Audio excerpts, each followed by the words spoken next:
call the member for Maitland.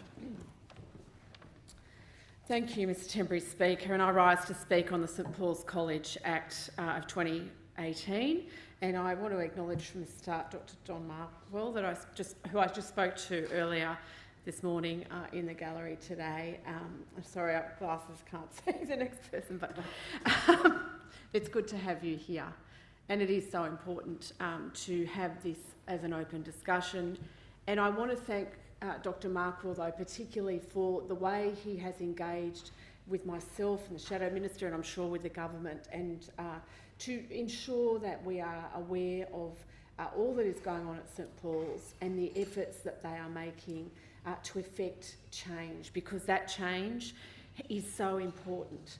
One of the things that I have found in the last 3 years in my role as Shadow Minister for this area is that the cycles of violence, particularly sexualised violence, are so strong in our community. They go through generations and they go through communities. And we just discussed earlier today around that issue that at universities we are choosing the leaders from tomorrow. That is where they're being trained in many cases. Not all leaders come from university, but surely a huge number of them do, and that's the reality. And so what those people learn at university about the way to conduct themselves, about the way to show respect for others, is so vital, because when we come into this place, we are the people in government, if we are in the government positions, who then choose the heads of departments, who then choose the people who serve our community. And so there's this ultimate flow-on effect that happens. But the thing that we have to remember about universities is that they are not the first point of call for how we learn to deal with other people.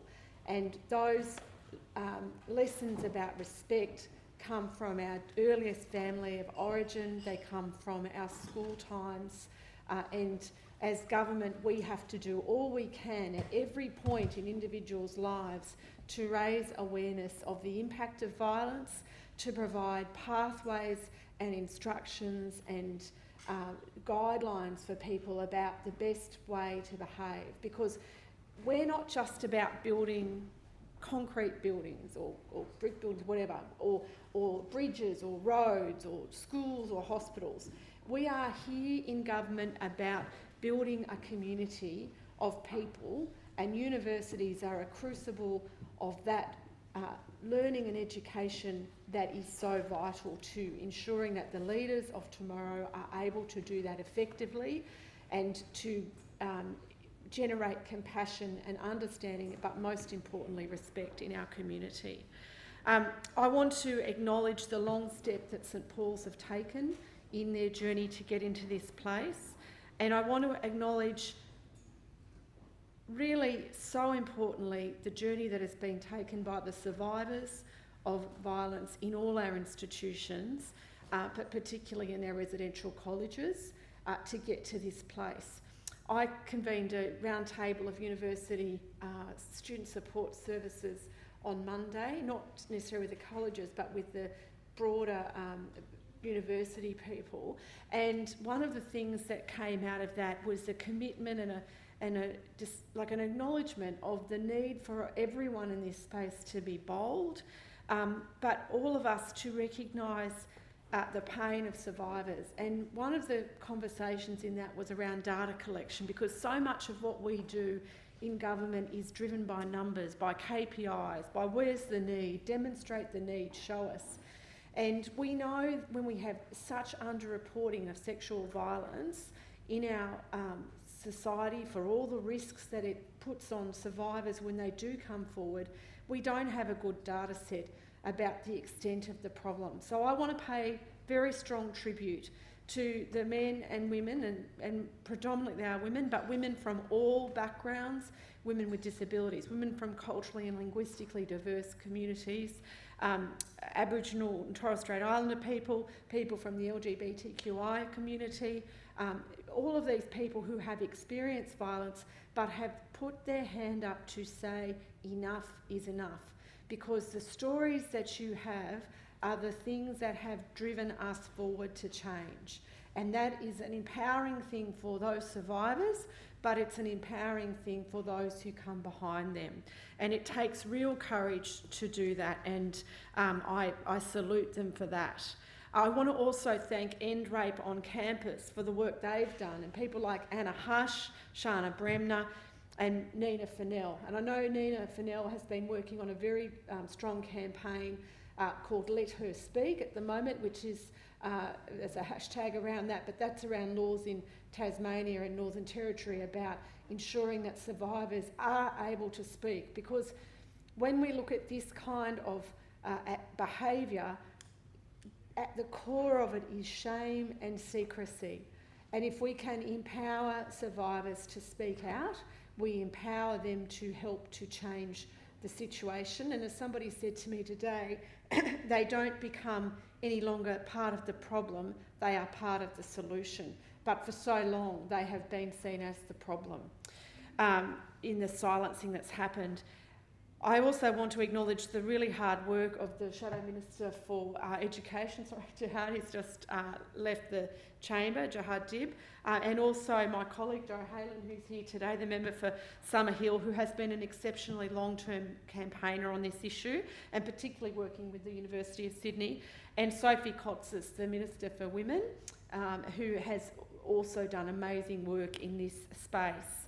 I also want to thank Geordie Austin, the Director of Student Support Services, and Amber Colhern, the Project Manager of Student Support Services at University of Sydney, who came to the round table last week. It just was so inspiring to me to see the work that they are doing and the care that they are putting into that. The thing around that table, the consensus was, this is not about a tick and flick on a compliance. We want to affect cultural change. How do we do that? We provide openness and transparency. We know that the reporting is going to increase. So how do we deal with that? And we know that when we do release reports, you know, Dr. Michael Spencer said we will release the data. How is that released in a way that protects the identity of those survivors who don't want to be identified, but still doesn't shy away from the problem?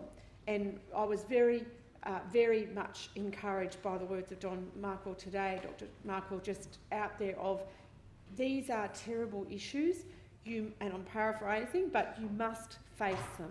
And that is the first step. And once you face them, that lets all the other good things happen that need to happen to change that culture.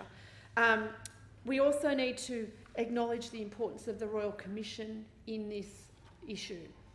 There are 60,000 or so young people at universities today who are under the age of 18. The power imbalances are incredibly real, and you know, we've been saying, Labor's been saying, I've been saying since the beginning of this kind of journey around the governance of the colleges, that must be remembered. When we look at the implementation of all of these reports and recommendations, we will need to adjust the strategy as we go through to ensure that we don't have unintended consequences, to ensure that we're keeping pace with technological change, that we are maintaining best practice and not just, you know, changing things because we thought that's what we should do 5 years ago. The Royal Commission and the Broderick Report and the work by Universities Australia, Katrina Jackson in that space as well, informs us of the ongoing vigilance that we need to have. This is not something where we can put the change to one side and say it's done. When this bill passes this House, that is not the end. That is the beginning. That is the first day of change for students, for creating a safe place for them to learn and grow. And I think, you know, as a mother of an 18-year-old boy and a 16-year-old girl, I am looking for them to be in a generation where this stops.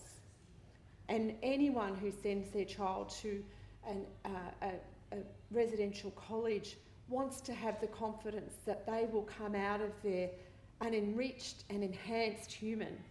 And that is what we're all fighting for.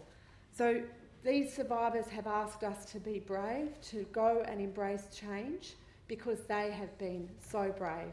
And I salute them and I commend this bill to the House. I thank the member for Maitland.